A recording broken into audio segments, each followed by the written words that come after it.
The stars above the human colonies were beautiful, but they did not bring comfort tonight. Ships moved through space, silent and tense, carrying families and soldiers alike. Humanity had expanded far into the galaxy. For centuries, humans had built colonies on distant planets, terraforming worlds and creating cities under alien suns. They had learned the ways of space, of technology, and of war, but nothing could prepare them for what was coming. The Vorak swarm had arrived. No one knew where it had come from. The Vorak were like nothing humanity had ever faced. Their ships were alive in a way that defied understanding, black and jagged, covered in armor that reflected light and energy alike. When a Vorak fleet approached, entire planets disappeared in days. Entire fleets were crushed before they could even fire. On the planet Aurora Prime, the human central colony hub, alarms screamed through the cities. The sky was filled with warning signals, and the population moved in fear. Governor Elaine Carter stood in the command center, staring at the holographic map that displayed the incoming swarm. "They're bigger than we expected," she said. Her voice was calm but tense. "Their numbers, at least 1,000 ships, possibly more." Her aide, Lieutenant Marcus Vell, shook his head. "We've sent messages to the Galactic Council, every major civilization. Help is on the way." Elaine's eyes narrowed. "No, Marcus. Check the responses again." "There's nothing. They've all refused. Every single one." Marcus swallowed hard. The words stung. The Council, the alliance that promised peace and security to all species, had turned away from humanity. Every member civilization had given excuses. The Vorak were too dangerous. It would cost too much. The risk was too high. Humanity was alone. Alone. The thought was terrifying. But Elaine refused to show fear. "Prepare the defense systems. Evacuate civilians where you can. And tell the fleet commanders to gather immediately. We fight." Marcus nodded. "Yes, Governor. But do you realize—" "I realize," Elaine interrupted, "that if we hesitate, everything we built dies. We either fight now or we vanish from the stars. And I won't let that happen. Humanity survives." Across the galaxy, similar scenes were unfolding. On distant colonies, military leaders activated shields, emergency fleets, and hidden planetary defenses. Scientists were running calculations to find ways to repel a force that seemed unstoppable. Humanity had always faced danger before: plagues, wars, environmental collapse. But never anything like the Vorak. Still, in every command center, every laboratory, every soldier's mind, the same determination burned. If no one will help, humans will help themselves. The Vorak fleet approached Aurora Prime. Their ships moved like a tide of darkness, impossible to count accurately.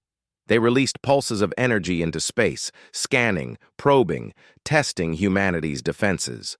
The humans responded with their small fleet, fragile compared to the swarm. Fighters launched from the orbital stations, missiles fired, and energy shields flared. But for every human strike, the Vorak countered twice as fast. On the surface, civilians were guided into bunkers, families huddled together, children crying. Yet even here, fear was mixed with admiration. Military pilots, mostly human, were daring to fly against impossible odds.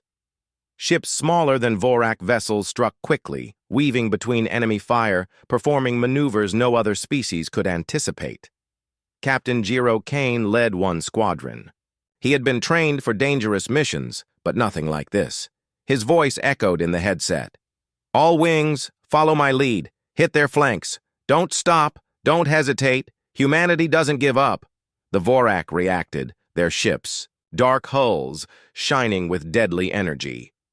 Kane's squadron darted through space, launching strikes against the enemy. One of the smaller Vorak vessels exploded.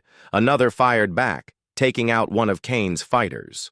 He gritted his teeth and signaled, "Keep moving. Hit the next one. Meanwhile, Elaine watched from the command center. The situation was grim.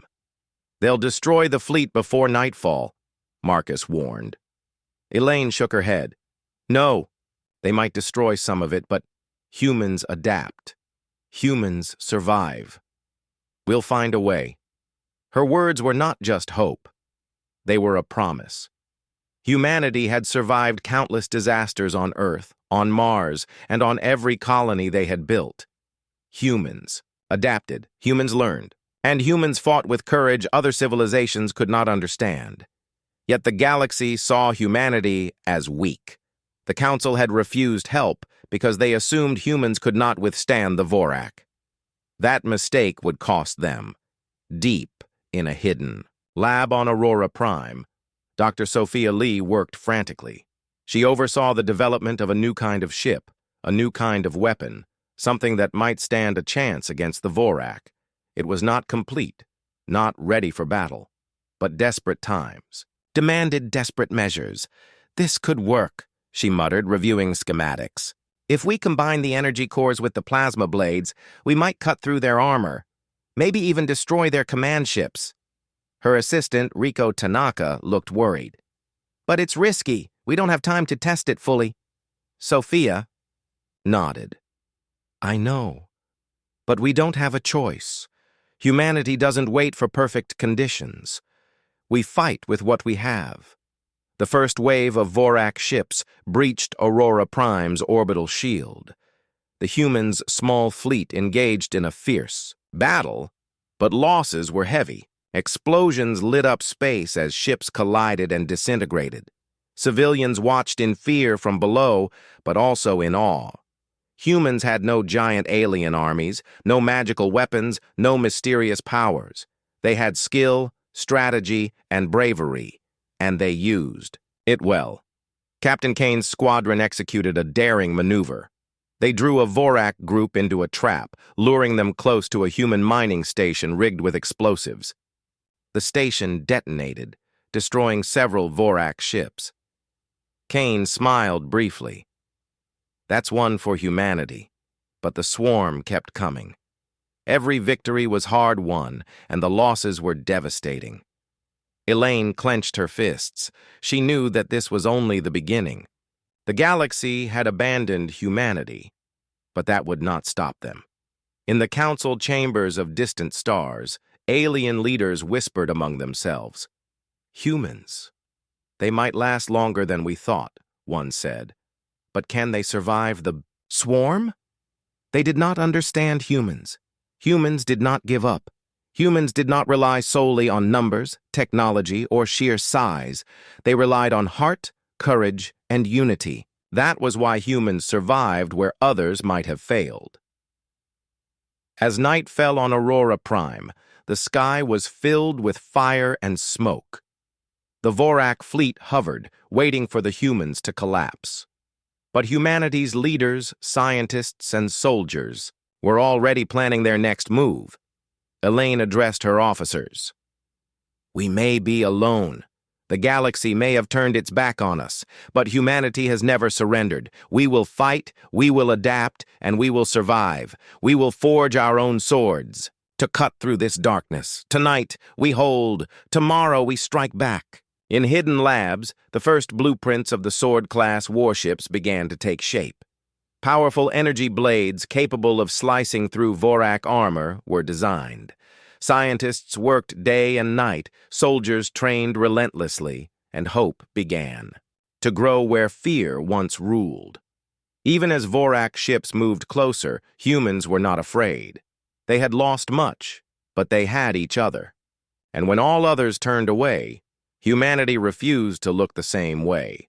The galaxy might have doubted them, might have abandoned them, but the humans of Aurora Prime and their colonies would fight, not because they had to, but because they could. Not imagine surrender.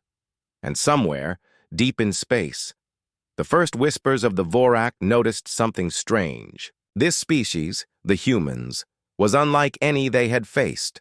Small fleets, fragile ships, and ordinary beings, yet they fought with something they could not understand: determination, courage, and a will to survive stronger than any weapon. The battle for Aurora Prime was just the beginning. The galaxy would soon learn that when humans raised their swords, hope followed behind, and humanity would show the stars that even when all turned away, they were a force the universe could not ignore. Aurora Prime was quiet now, but it was not peace. Fires still burned in the cities, smoke rose from damaged buildings, and the cries of the wounded echoed in the tunnels beneath the planet's surface. Humanity had survived the first wave of the Vorak swarm. But survival alone was not enough. Survival was the spark. Victory would require fire. Governor Elaine Carter walked through the underground command center, her boots echoing on the metal floors. Soldiers and engineers moved quickly, repairing damaged stations, rerouting power, and preparing emergency defenses. The city above might have seemed safe from this distance, but the threat of the Vorak was still very real.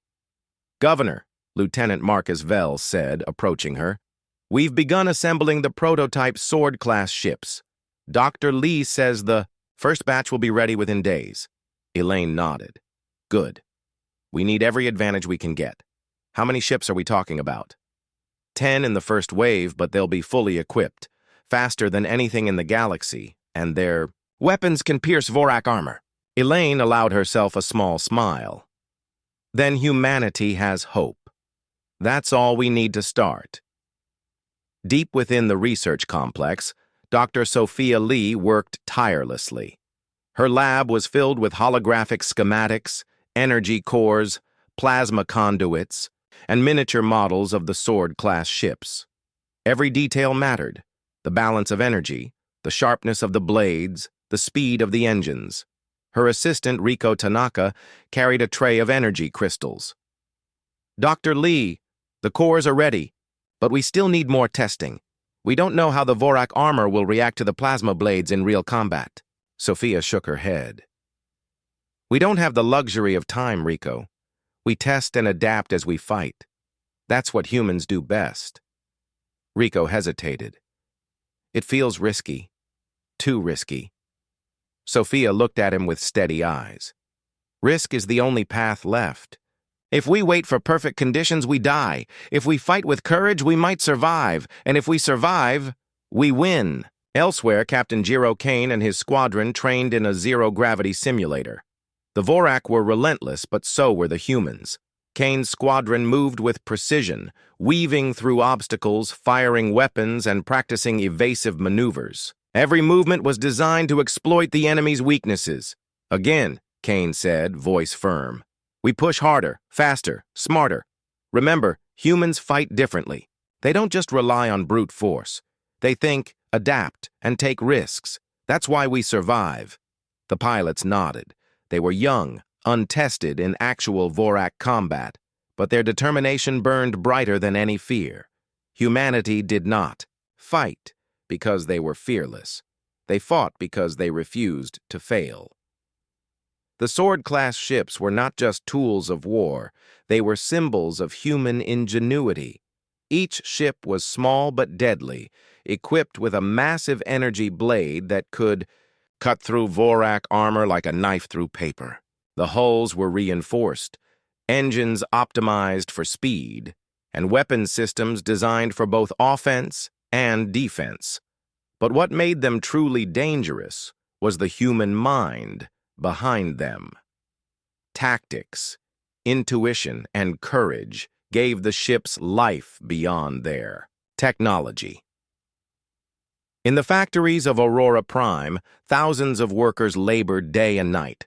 Metal groaned under the weight of construction, sparks flew, and engines roared. Every worker knew the stakes. Every screw, every weld, every circuit mattered. Lena Morales, a technician, wiped sweat from her brow. "We're building the future," she said softly. "If these ships work, we save lives. If they fail..." Her voice trailed off. No one finished the sentence. The fear was shared by all, but it never stopped them. By the third day, the first Sword-class ships were ready. 10 vessels stood on the launch pads, sleek and gleaming under Aurora Prime's artificial lights. Pilots ran final checks, engineers adjusted power cores, and the command staff gathered for the briefing. Elaine addressed the assembled officers. These ships represent more than steel and energy. They represent humanity itself. The galaxy turned away, but we didn't. The Vorak think they can destroy us. They are wrong. We are about to show them what humans can do. Captain Kane stepped forward. Governor, the pilots are ready. We can launch within hours. Elaine nodded. Good. But remember, this is not just a battle for Aurora Prime. This is a message. Humanity will not wait for help. Humanity will not surrender. Humanity will fight. And when we strike with purpose. The first mission was simple in theory, but deadly in practice. A Vorak scouting fleet had been detected near a nearby system. The Sword-class ships were to engage, test their capabilities, and gather intelligence on the enemy. As the ships lifted off, the crews felt a mix of fear and determination. The engines roared, and the energy blades glimmered like molten sunlight. They were beautiful, deadly, and terrifying.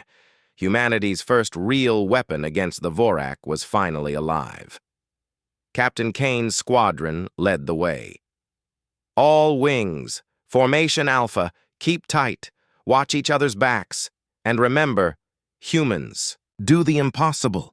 The human ships entered the blackness of space, where the Vorak waited. The scouts were massive, black vessels that seemed almost alive. The moment they noticed the Sword-class ships, they launched an attack. Kane's squadron moved with precision, dodging blasts, counterattacking with their own weapons. The energy blades slashed through Vorak armor with deadly accuracy. Explosions lit the void, and the squadron moved like dancers in a deadly ballet. "This is amazing," Rico said over the comms, watching the data feed. They're holding their own. Sophia Lee monitored the battle from the lab. She had designed the ships, but seeing them in action filled her with awe. Humanity had taken raw courage and tempered it into steel. The Sword-class ships were an extension of the human spirit, fast, bold, and unyielding. The battle was not without cost. One of the Sword-class ships was hit, flames erupting along its hull. The pilot, young and brave, managed to eject and survive. But the loss reminded everyone that the fight was far from over. Elaine clenched her fists. Every loss is a lesson. Every victory is proof. Humanity adapts. We learn. We survive. And we will strike again, stronger. Back on Aurora Prime, the IAS, people watched as the first reports of the Sword-class ships spread. Hope ignited across the colonies. For the first time since the Vorak appeared, humans believed they could fight back, not just survive, but win. The Galactic Council, observing from afar, began to take notice.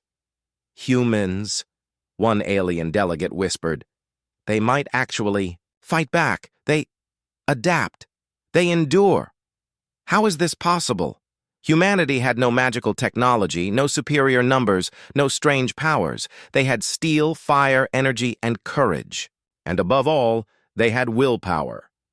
In hidden bunkers, scientists worked on improvements. Engineers analyzed combat data, seeking weaknesses in Vorak tactics. Pilots trained for even greater maneuvers. Every day, humanity grew stronger, faster, sharper. The Sword-class ships were only the beginning. Governor Elaine met with her team in the command center. "We have shown the Vorak that humans fight," she said. "But one battle does not win a war. We must continue to innovate, to push harder, to prepare for the coming waves. The galaxy may have turned its back, but humanity has its own path, and we will follow it to victory." As the night fell again over Aurora Prime, lights in the lab and shipyards never dimmed. Humans worked tirelessly, driven by hope, fear, and determination.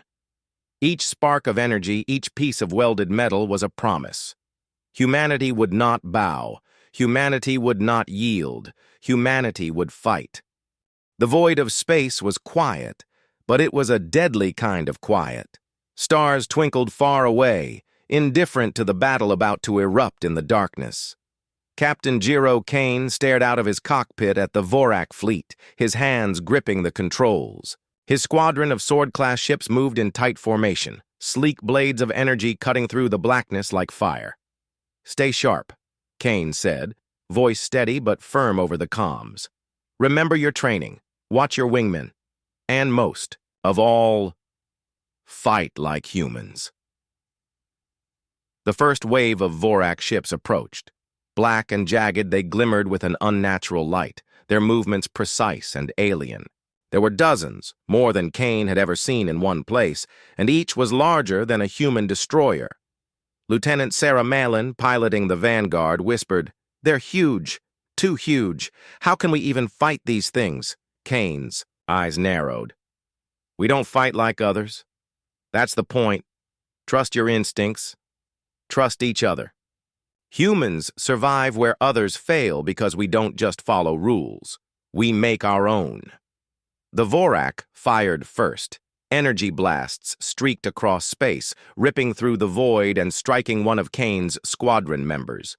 Sparks and debris flew, but the pilot held firm, adjusting shields and returning fire. The sword-class ships were fast, agile, and precise. Their energy blades, glowing like molten steel, could cut through Vorak armor that nothing else could pierce. Kane led a daring maneuver. His ship darted toward a Vorak cruiser, weaving through enemy fire.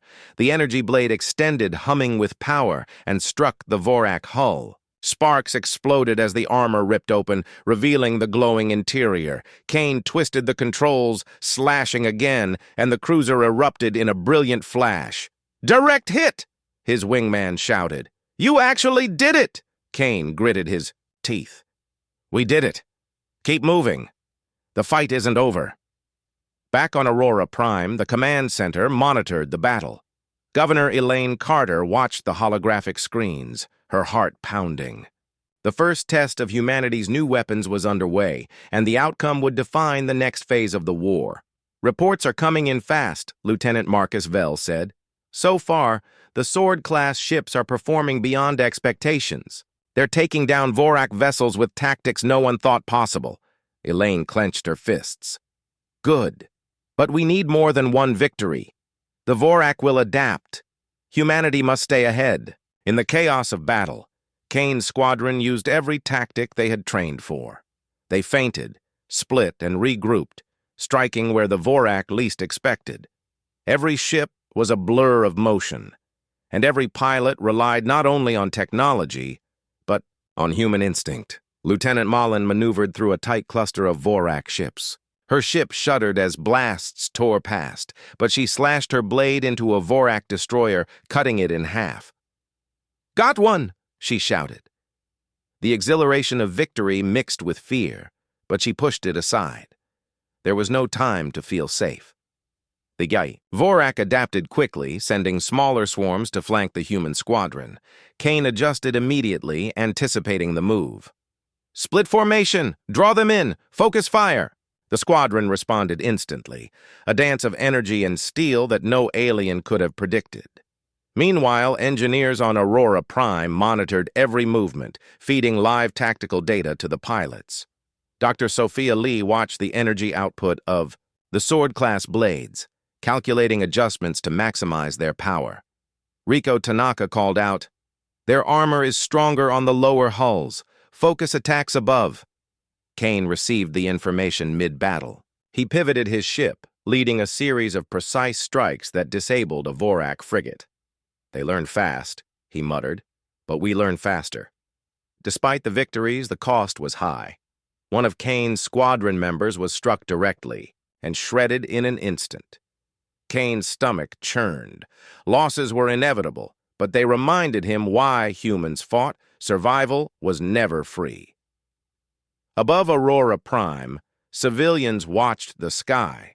From the surface, the human fleet looked like tiny sparks, of light against the massive shadow of the Vorak, but every explosion, every maneuver, every human victory gave them hope. Humanity was small, but it was fierce. Captain Kane knew the battle could not last forever. The Vorak would continue to throw wave after wave of ships at them. The Sword-class ships were powerful, but 10 against hundreds was not sustainable. Humanity needed a strategy, a way to turn the tide permanently. "Governor," Lieutenant Vell said over the comm, "the Vorak are retreating for now, but they're not gone. This isn't a victory. It's a warning." Elaine nodded. "I know, but it's a warning we can use. Humanity showed strength today. We learned what works. We learned what doesn't. And next time, we will be ready." Back in space, Kane's squadron regrouped. Ships were damaged, but pilots were alive. They had struck fear into the Vorak, shattered their armor in ways no other species had managed, and proven that humans were not to be underestimated. Lieutenant Malin looked at Kane, eyes wide. "We actually did it. We actually fought them, and survived." Kane's expression was grim but proud. "Surviving is the first step. Now we learn, we adapt, and next time, we take more." The Vorak had underestimated humanity. They assumed weakness, they assumed fear, they assumed surrender. They were wrong.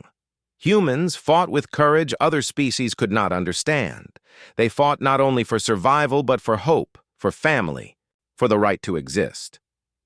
In the aftermath of the battle, reports streamed into the command center.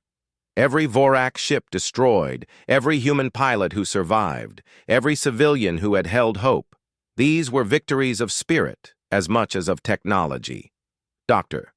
Sophia Lee reviewed the data from the Sword-class ships. "The energy blades performed better than we anticipated," she said. "We can improve their efficiency, increase their speed, and optimize power distribution. The Vorak won't know what hit them next time." Elaine turned to her team. "This is only the beginning. Humanity cannot rely on luck or bravery alone. We need innovation, training, and preparation. The galaxy may have turned its back, but we will not wait for help. Humanity will fight, humanity will survive, and humanity will win." Meanwhile, far in the darkness, the Vorak commanders analyzed the human tactics. Their ships were faster than expected, their attacks unpredictable, and their resilience remarkable. For the first time, the Vorak noticed a dangerous trait in their opponents. Humans adapted, and they never gave up. Captain Kane and his squadron returned to Aurora Prime. The city erupted in relief and applause.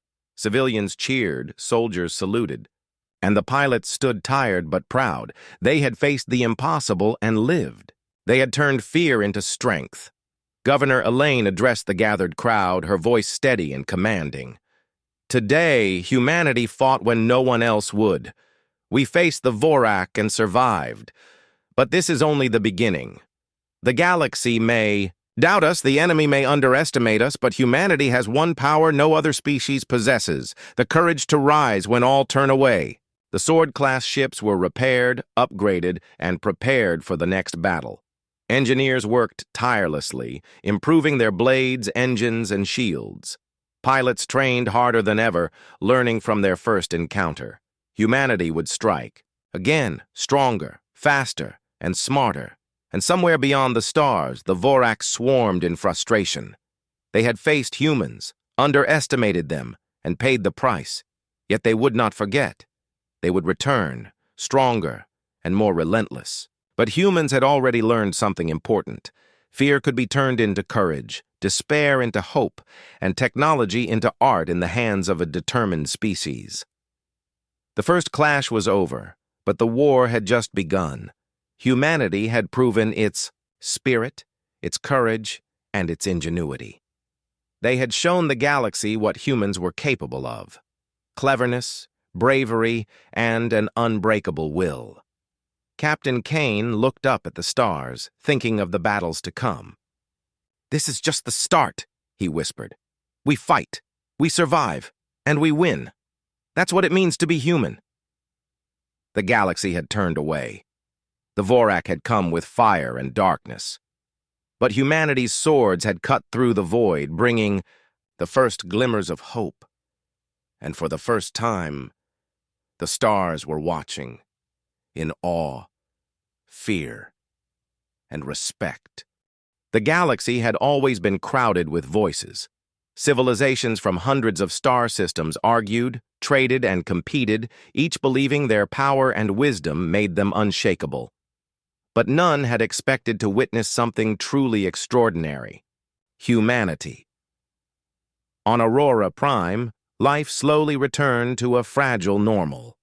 Citizens rebuilt damaged structures, children played in the shadows of towering repair drones, and the Sword-class ships, though battered, gleamed under the sun. Humanity had survived the first major attack by the Vorak swarm, and had struck back in ways no one thought possible. Governor Elaine Carter walked through the city, observing both destruction and hope. She passed groups of civilians, soldiers, and engineers, all working together. For the first time, she felt a deep sense of pride. Humanity was small compared to the giants of the galaxy, but it had something no other species possessed: unbreakable spirit. "Governor," Lieutenant Marcus, Vel said, "we have communications from several Galactic Council observers. They've been watching the battle." Elaine raised an eyebrow. "Observing us? After turning their backs?" "Yes," Marcus replied. They're impressed. Some are even concerned." Elaine paused. "Concerned? Because we survived? Or because the Vorak might come back stronger?" Marcus shrugged. "Maybe both. But they're paying attention now." Far across the galaxy, in the grand halls of the Galactic Council, alien delegates whispered in shock. Holoscreens displayed. The footage from Aurora Prime, the Sword-class ships slicing through Vorak armor, human pilots performing maneuvers no alien strategist had predicted. They actually fought back. "And they survived," said one insectoid delegate, its many eyes widening. "This species, it's not like any other we've seen." A reptilian ambassador clicked its tail nervously. "We underestimated them. They are clever, adaptive, and fearless. They could turn the war against the Vorak if left unchecked." The room was silent for a moment. No species had ever forced the Council to reconsider so quickly. Humanity, once dismissed as weak and insignificant, had now become a subject of fascination and anxiety. Back on Aurora Prime, Dr. Sophia Lee continued her work. Her lab hummed with energy as she examined the data from the first battles. The Sword class. Ships had proven themselves, but she knew they could be better. Faster engines, sharper blades, stronger shields, all had to be improved. Riko Tanaka approached, holding a tablet. "Dr. Lee, the Council observers are requesting updates on our progress. They want to assist." Sophia laughed softly. "Assist? After they turned their backs? Humanity doesn't need help from those who abandon it. We've done this on our own, and we'll continue on our own." Her words echoed through the lab. Humanity had fought alone, and that was its strength. No one else could dictate their strategies, their designs, or their courage. Humans adapted, survived, and thrived without relying on outsiders. Captain Jiro Kane stood on the flight deck, watching the repaired Sword-class ships being readied for the next mission. His pilots were tense but determined. The first clash had shown them their own limits and their own potential. "Listen up," Kane said. "The galaxy is watching us now. The Vorak will return, stronger, faster, and more ruthless. But we are ready. We have learned. We have improved. And above all, we fight like humans. Unpredictable, daring, and relentless." Lieutenant Malin grinned. "You think the Vorak will know what hit them next?" Kane smirked. "No, and that's the point. Humans never give up, and humans never fight the same way twice. The next battle came sooner than anyone expected. Vorak scouts appeared near a neighboring colony, moving in waves that tested the Sword-class ship's capabilities. Kane's squadron responded immediately. The ships streaked through space, energy blades glowing, engines screaming, as they intercepted the swarm. The fight was intense. Vorak ships had learned from the previous encounter, moving in tighter formations, firing with precision, but humans were faster, more flexible, and more daring. Kane's pilots worked in perfect coordination, using feints, decoys, and unexpected maneuvers to break the Vorak lines. Lieutenant Malin slashed through a Vorak frigate, her energy blade cutting a glowing trail across the enemy ship. "Another one down!" she shouted. Kane's voice came over the comms. "Good! Keep moving! Don't stop, every strike counts." Back on Aurora Prime, civilians watched the battle unfold on giant holographic displays. Fear still lingered, but awe replaced despair. Humanity was fighting back, alone, but strong. Children pointed at the screens, eyes wide. "Look! The humans are winning!" In the command center, Elaine watched every movement. She knew the battles were dangerous, that the Vorak were relentless. But she also knew the value of hope. Humanity had shown that courage, skill, and determination could turn even the darkest situation into a chance to survive. "Governor," Marcus said, "the Council observers are sending messages now. They want to offer support, ships, weapons, advisors." Elaine shook her head. "No, humanity will fight our own war. We will accept guidance from no one who abandoned us when we needed them most. This is our fight, our victory, our future." The message was clear. Humanity would not be a tool for the galaxy. They would not rely on anyone else. Their strength came from their courage, their ingenuity, and their will to survive. The Sword-class ships performed flawlessly. Each attack, each maneuver, each strike of the energy blades demonstrated what humans could achieve when all odds were against them. The Vorak suffered losses they had not expected, retreating for now but leaving humanity with valuable intelligence. Captain Kane landed on Aurora Prime, his squadron tired but victorious. Engineers rushed to repair damage, and pilots reported on the battle. Every lesson learned was documented, analyzed, and prepared for the next encounter. "Humans are remarkable," said Lieutenant Malin. "Even the Council can see it now." Kane nodded. "Let them watch. Let them realize. But we are not doing this for them. We do it because we must, because humanity survives when all else fails." Even among the Council, debates raged. Some argued that humans should be allowed to continue alone, proving themselves. Others suggested intervention, fearing the human success could shift the balance of power in the galaxy. One thing was clear: humanity had become a force no one could ignore. Meanwhile, Dr. Sophia Lee and her team prepared the next wave of Sword-class ships. They worked faster than ever, incorporating lessons from the first clash. Engines were optimized, blades sharpened, and new shields tested. Every improvement was designed to give humanity an edge, to ensure survival, and to prepare for the battles. Ahead, on Aurora Prime, citizens joined in the effort. Civilians repaired damaged structures, engineers built supply ships, and children watched the Sword-class pilots with admiration.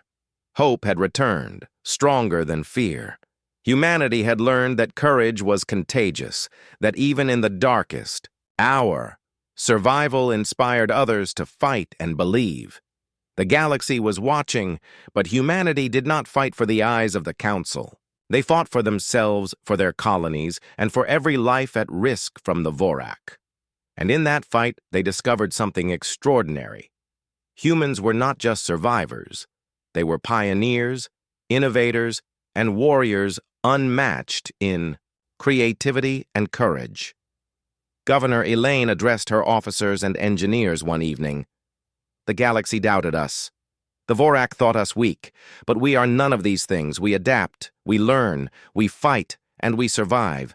Remember this: when all turned away, humanity raised its swords, and we will continue to raise them until every colony is safe, until every threat is met, and until the galaxy finally understands what it means to face a human. The sword-class ships glimmered in the hangars, engines humming, energy blades charged and ready. Humanity had survived its first encounters. Humanity had won its first victories. And humanity had shown the galaxy that courage, determination, and ingenuity were weapons as sharp as any blade. Far across space, the Vorak commanders analyzed the humans with new respect and new fear. This species, small and fragile in appearance, was unlike any other they had faced. Humans learned quickly, fought unpredictably, and struck with precision. The Vorak realized that humanity was not just an opponent.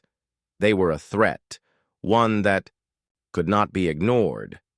The galaxy had watched the first battles, and the Council could no longer claim ignorance. Humanity had proven itself worthy of attention, respect, and fear. And yet humans did not seek recognition. They sought survival, and nothing more.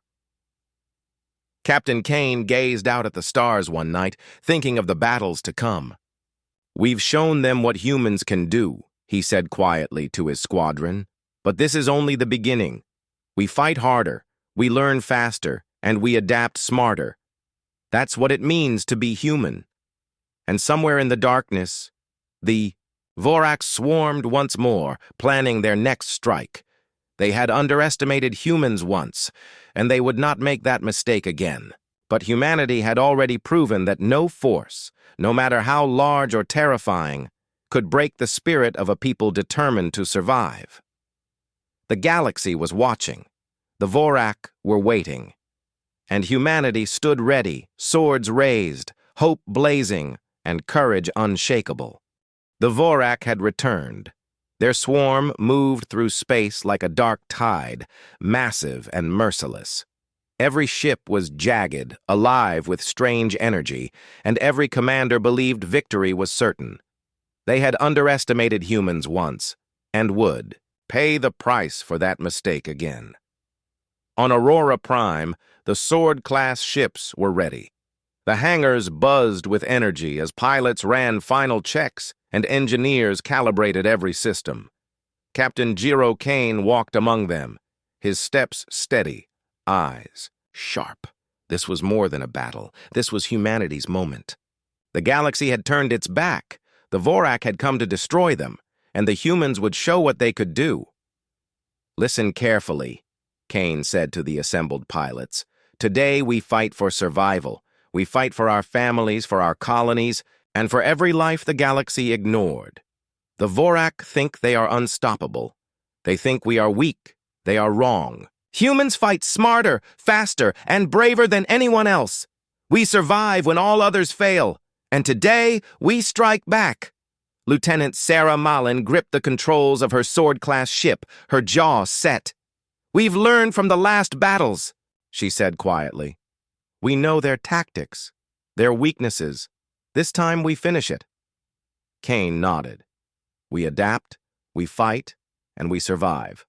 Remember, every strike counts. Every maneuver matters. Humanity is not just a species. We are a force." Sword-class fleet launched into space. Engines flared, energy blades gleamed, and humanity's warriors moved as one. The Vorak swarmed in anticipation, sending hundreds of ships to engage. The first contact was brutal. Energy blasts streaked across space, explosions rocked ships, and chaos filled the void. But the humans were ready. Kane led a daring strike. His squadron weaved through enemy fire, slashing with their energy blades. Vorak armor shattered under the precision of human tactics. Every ship moved with intuition and courage, exploiting gaps that the alien commanders had never expected. Lieutenant Malin targeted a Vorak frigate. She extended her blade, glowing like molten steel, and struck. The ship's black armor ripped open, flames erupting from inside. "Direct hit!" she shouted. Another pilot, Lieutenant Riko Tanaka, struck a Vorak destroyer from behind. The energy blade tore through the hull, slicing it in half. "Take that!" he yelled, adrenaline pumping. The battle was fierce, but humanity had learned from every encounter. They anticipated the Vorak moves, adapted their strategies, and fought with courage no machine or alien calculation could predict. Every human pilot knew the stakes. This was survival, and failure was not an option. Back on Aurora Prime, Governor Elaine Carter monitored the battle. Holographic screens displayed every movement, every strike. Civilians and soldiers watched, in awe. Humanity was not just surviving, they were dominating. "Reports are coming in fast," Lieutenant Marcus Vell said. "The Sword-class ships are destroying Vorak vessels at a rate we didn't think possible. Entire flanks of their fleet are collapsing." Elaine's eyes gleamed. "Good. Keep feeding every piece of data to the pilots. We coordinate, we adapt, and we strike harder. Humanity does not surrender. Humanity never gives up." In the heat of battle, Captain Kane noticed a massive Vorak command ship moving toward Aurora Prime. Its energy output was enormous, capable of destroying the planet's defenses in minutes. He realized that defeating this ship could turn the tide of the war entirely. "All wings, focus on the command ship," Kane ordered. "If we take it down, we cripple the swarm. Every pilot, give everything you have. This is the moment we make history." The Sword-class pilots responded instantly. They divided into teams, approaching the command ship from multiple angles. Energy blades hummed, engines flared, and missiles streaked toward the target. Vorak defenses fired, but humans anticipated. The attacks, weaving through with precision, Lieutenant Malin led the strike from above. Her blade extended, cutting into the command ship's hull. Sparks and fire erupted, but the ship continued to fight. "It's tough," she said. "But it's cracking." Kane's squadron attacked from the sides, slashing repeatedly. The command ship's energy shields flickered and faltered under the relentless assault. Vorak pilots tried to respond, but human coordination and courage overwhelmed them. On the surface, civilians held their breath. Children pointed at the sky, cheering. Soldiers watched with hope. Humanity had turned despair into action, fear into courage, and vulnerability into strength. Dr. Sophia Lee monitored the energy output of the Sword-class blades. "Keep the pressure," she urged. "The shields are weakening. We can do this." Finally, with one synchronized strike, Kane's squadron drove their energy blades deep into the Vorak command ship. The hull exploded in a massive flare of light and fire, sending shock waves through the swarm. Vorak ships scattered in disarray. Their commanders barked orders, but coordination was gone. Humanity had cut the head from the beast. The galaxy watched, in shock. No species had ever destroyed a Vorak command ship in open space. Humanity had done the impossible, not with massive numbers, not with alien technology, but with skill, courage, and determination. Captain Kane's squadron regrouped. Exhausted but victorious, they looked at the wreckage of the command ship. "We did it," Malin whispered. "We actually did it." Kane's voice was steady, proud. "Yes, we survived and we struck back. But this is just the beginning. Humanity will not stop here. We fight for every life, every colony, and every star. We are humans. We survive." Back on Aurora Prime, the citizens erupted in celebration. Fires of hope burned brighter than fear. Humanity had proven itself, not just to the Vorak, but to the galaxy. Even the Galactic Council could no longer ignore the humans' strength. Alien observers debated furiously. "This species, it is unlike any other. They fight with courage, strategy, and determination. We must reconsider our stance." Others feared humanity. "If they continue like this, they may become the most dangerous force in the galaxy. Not even the Vorak can stop them." Governor Elaine addressed her people, her voice echoing through the command center. Today, humanity faced a threat that no one else dared confront. We survived when all turned away. We struck when all believed we could not. And we will continue to fight. This is not just a victory of weapons. It is a victory of spirit, courage, and unity. Humanity's swords brought hope, and that hope will never be extinguished. Thus, sword-class ships were repaired and upgraded, ready for future battles. Pilots trained relentlessly. Engineers improved the weapons. Scientists studied the enemy. Humanity had learned that survival required constant adaptation, and they embraced it fully. Far across the stars, the Vorak prepared for revenge. But they knew they had underestimated humanity.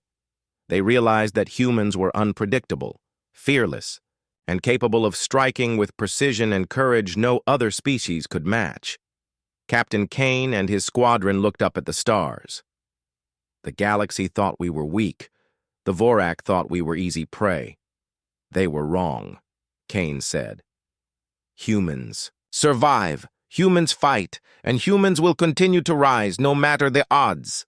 As night fell over Aurora Prime, lights in the city and the shipyards never dimmed. Humanity had faced despair, danger, and doubt, and had risen victorious. They had forged weapons, strategies, and courage that none had anticipated. And they had sent a message to the galaxy. When all turned away, humanity's swords brought hope. The Vorak had learned a lesson they would not forget. The galaxy had watched a species rise from fear to triumph, and humanity, small, adaptable, and unyielding, had proven that courage and determination could challenge even the greatest darkness. Captain Kane whispered to his squadron, "Remember this day.